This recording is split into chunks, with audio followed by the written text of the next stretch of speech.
আবারও করোনার বিষাক্ত গ্রাসে ভারত। স্বাস্থ্য মন্ত্রক থেকে এ পর্যন্ত 4026টি অ্যাক্টিভ কেস শনাক্ত করা হয়েছে।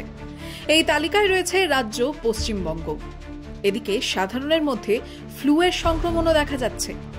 এই দুয়ের উপসর্গ আবার একই রকমের: জ্বর, গলা ব্যথা, ক্লান্তি, সর্দি ও খিদে না পাওয়া। তাই কি করে বুঝবেন আপনার ফ্লু হয়েছে নাকি কোভিড? বিশেষজ্ঞের মতে এ ধরনের উপসর্গ দেখা দিলে কোভিড টেস্ট করা উচিত, বিশেষ করে নিউমোনিয়া থাকা ব্যক্তিরা।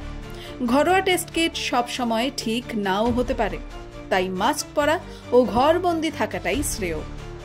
যদিও বিশেষজ্ঞরা জোর দিচ্ছেন, যদি এ ধরনের উপসর্গ দেখা দেয় যত তাড়াতাড়ি সম্ভব স্বাস্থ্য কেন্দ্রে গিয়ে কোভিড টেস্ট করতে, বিশেষ করে যারা আগেও আক্রান্ত হয়েছিলেন, বয়স্ক কিংবা উপসর্গ থাকা লোকেদের সংস্পর্শে এসেছেন। Bureau report, the wall.